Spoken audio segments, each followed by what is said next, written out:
Good evening, everyone. Welcome to the USA post-match press conference with Coach Gregg Berhalter. Coach, congratulations for championship. Thank you. Please, for questions, raise your hand or virtual hand and introduce yourself with your name and media. Remember, please, only one question per journalist. We are going to start, please. Greg, just your thoughts on such a big game and the struggles you overcame the other day, and then it seemed everything was elevated today in the performance. Yeah, today's a final, and you could see the guys were super focused all throughout the day. To me, we knew what type of game it was going to be, and that was important. We wanted to maintain calm and play our football. And, credit to the guys because I think the intensity stayed at a really high level for the whole game. And that was really important, especially against Mexico. But all the other stuff, it's our goal this whole tournament was to advance and then get a chance to play in the final and win the final. And we achieved it.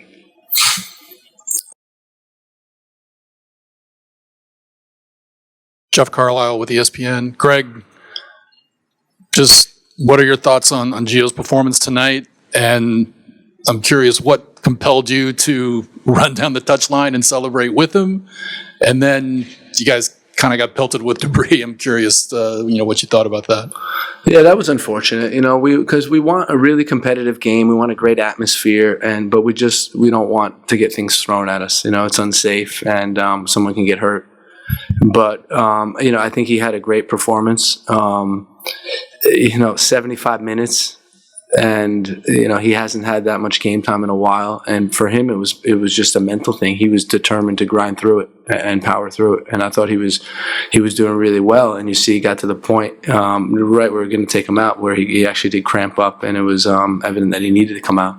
But I think all tournament long. More the last two games, I think he did a great job, and certainly they made a great choice giving player of the tournament or player this round to Gio, because I think he had a great impact in these two games. Doug McIntyre, Fox Sports. Greg, congrats on the win. Thanks, Doug. What went into the decision to start Tyler, knowing you'd have to take him out at halftime, and how much did that goal at that moment change the match? It was an easy decision because if you think about it, what we did last time cost 2 subs, right? So for us, we knew we can get to 45. We wouldn't use a window, and we wouldn't use 2 subs. So, and then what it gave the guys is a boost that you got a guy like Tyler Adams on the field.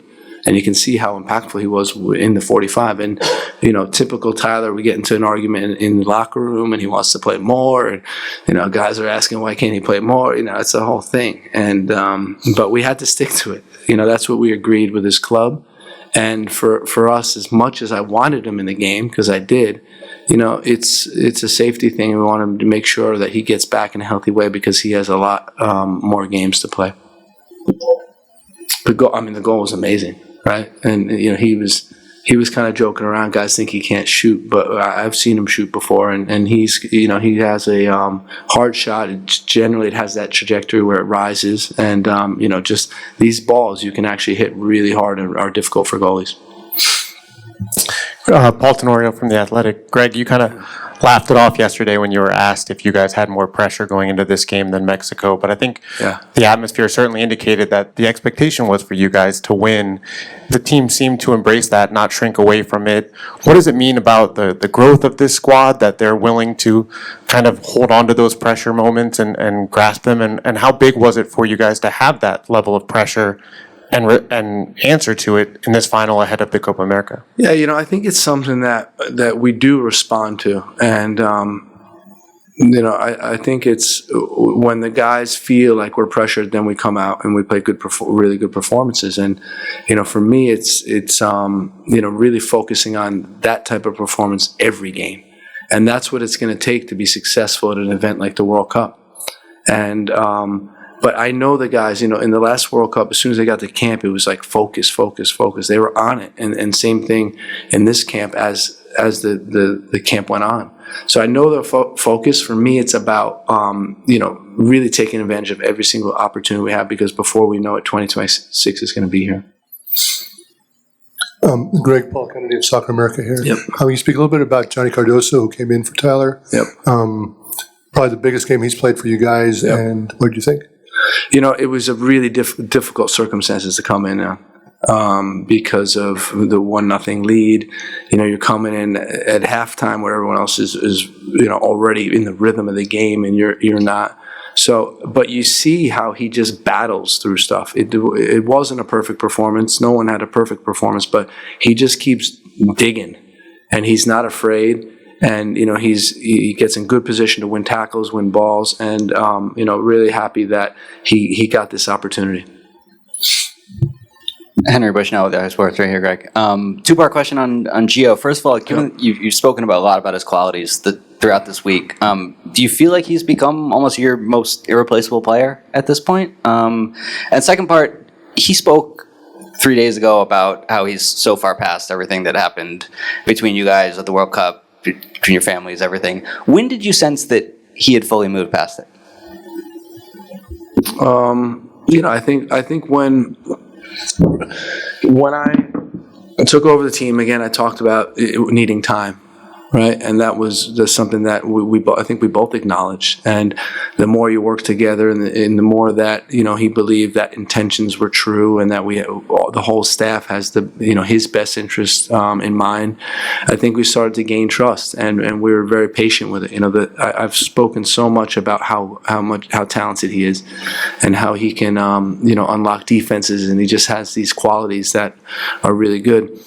And I also believe, and I've said this before, that he can be a midfielder, you know, and I think that's, you know, the next evolution for him, because he can control the tempo so well of a game, and he can make final passes, and when he gets the ball in pockets in transition, and he's a good finisher, and he's a good final passer. So he's got a ton of qualities, and we're really hoping that, you know, like many players we spoke about before, they use this as momentum to take back to their clubs and really kick on, you know, the second half of the rest of the season, because, you know, we know what type of trouble they're in, and I really believe that he can help them. Greg Archbelt, Concacaf.com.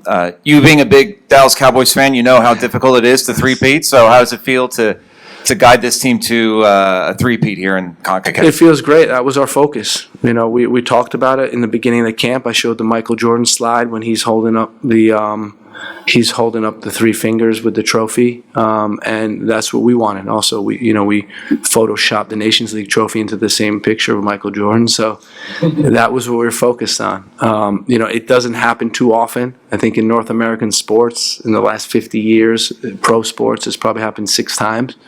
So it's rare. And you know, congratulations to the guys. Congratulations for playing a great final. I think that's the other thing that needs to be said, is that we really performed well tonight, and you know, we're happy. Hey Greg, Sanjay from Backfield. 2-part question. First part, you talked about Gio being a midfielder. Could you talk about how deep he played today and parts of the game on Thursday too? Were those your instructions? Was that his instincts, a bit of both? Could you talk about that? And then also, it seems like there's always going to be elite youth prospects who are eligible to play for the Mexico or the United States. Who live in the United States. Fidel Barajas, for example, last night has 2 assists in MLS. There's always going to be kids like that. What do you think is going through their minds when they see you guys consistently beat Mexico? You know, you could say dominate them. Do you think it's motivating them to join the program, or it's, you know, reminding everyone that it's that much tougher to be a part of this team now? Yeah, I wouldn't get carried away with that type of stuff. I think it's part of the player, and we've always said this. You know, they have to feel it in their heart. They have to really want to be part of the group. They have to really want to fight for their country in international competition. And you know, for us, all we try to do is show them the environment, show them the group of guys. I spoke a lot about, you know, what a quality bunch of guys we have on our team, and you can see that. And you know, so for us, you know, we want to do our talking on the field with our play, but I think off the field is even a more special bond that the guys have created with each other. Yeah, you know, I won't get into all the tactics, because every time I do, I get in trouble somehow from Jeff and Steven and Doug and Paul. But it was an instruction. Here, Mr. Gregg. Oscar Flores from Tigo Sports Honduras. From outside of United States, we are looking for United States, all the growth that you have on those years. From 23 players, only 2 play on MLS. And Mexican coach said right now that a lot of players need from Mexico go to Europe to have this evolution that you have. Do you think this is a clue for now be a US, a very good team in this area? Yeah, well, what I'd say is, MLS developed probably 3/4 of our team. And there's a time, I think, all you tell players is you play at the highest level you can play at, where you're consistently getting game time, and when you start to dominate wherever you are, you move on. And that's wherever you are, and whether it's MLS or, second division in Holland or first Bundesliga, you want to keep progressing, you want to keep being challenged. And, we ask all our players that. So, MLS is extremely important to our program. And we have a really good group, a generation of players right now. And one thing that we just need to be cautious about is that we keep developing them, and we don't get too confident. We keep doing the work, because we've done a lot of good work in the last years to develop this group of players. But we need to continue, because time evolves, and we need to continue a continuous player pool. How you doing, Greg? Fernando Fiore from Football TV. Hey, Fernando. How are you? Pretty good. There is a word that you repeat over and over in the first part of this conference, and it's a word that I always have problem in my English as a second language. Focus. Focus. Always being. How do you do it now after a boost tonight, and then concentrate for the Copa America, which is pretty close? And since he mentioned that 2 players in the MLS, one is Drake Callender. How do you see him over there? I think the Copa America, we're going to see the guys focus, because we realize what a big opportunity this is for us. And I'm confident that even though they had a long season in their legs, and I talked last press conference about sometimes we're too hard on these guys, because they do their best and they can't always play at the top levels. They're under so much pressure at their clubs, and they're traveling across the country. I think 8 of our starters in the last game arrived on Monday night. And you're turning around, you're playing Thursday. It's not the easiest thing.